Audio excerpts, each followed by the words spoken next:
Selamat pagi anak-anak. Semoga kalian semua dalam keadaan sehat dan semangat untuk belajar.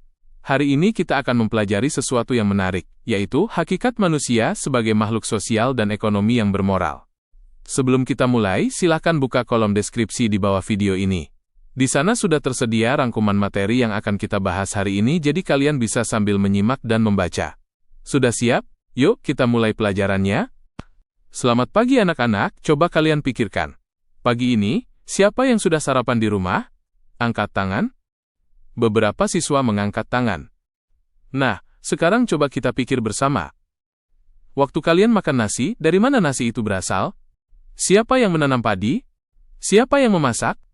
Dan siapa yang membuat piring tempat kalian makan? Inilah buktinya bahwa kita tidak hidup sendirian. Setiap hari, tanpa sadar, kita terhubung dengan banyak orang.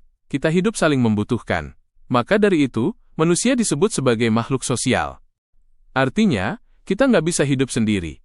Contoh gampangnya, kalian datang ke sekolah. Berarti kalian sudah berinteraksi dengan sopir angkot, teman sekelas, guru, bahkan penjaga kantin. Semua itu adalah bentuk dari kehidupan sosial kita. Bapak mau bertanya, kalau kalian mau beli minuman boba atau jajan mie ayam, apa yang kalian butuhkan? Siswa menjawab, uang bu. Duit. Bayar dulu. Betul, kita semua ingin memenuhi kebutuhan. Mulai dari makanan, pakaian, bahkan pulsa. Kita selalu berpikir, bagaimana cara mendapatkannya dengan cara yang paling pas? Itulah sebabnya manusia juga disebut makhluk ekonomi. Tapi ingat ya, manusia bukan cuma sekadar makhluk ekonomi yang ingin untung terus. Kita juga punya hati, punya moral. Kita tahu mana yang baik, mana yang buruk. Maka, manusia disebut makhluk ekonomi yang bermoral. Contohnya, kamu punya uang 20.000. Bisa aja kamu bohong ke orang tua, bilang uang itu buat beli buku, tapi ternyata buat main game online. Nah, moral kamu di situ diuji. Apa kamu jujur atau curang?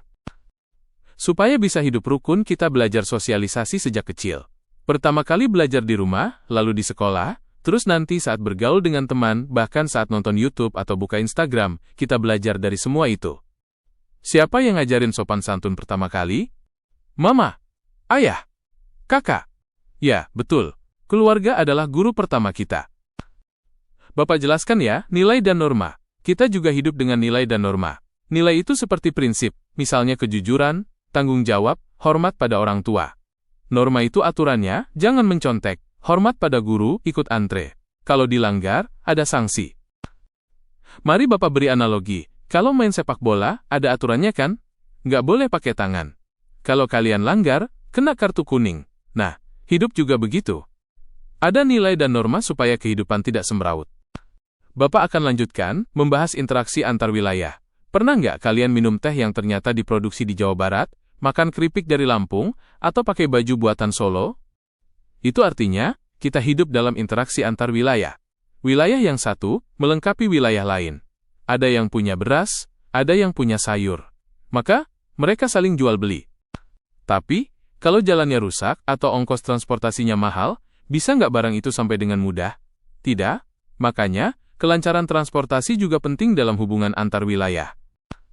Sebelum Bapak menutup pelajaran hari ini, jadi anak-anak, manusia hidup tidak sendirian. Kita butuh orang lain, kita ingin hidup sejahtera, dan kita harus tetap berpegang pada moral dan nilai kebaikan. Itu sebabnya manusia disebut makhluk sosial dan ekonomi yang bermoral.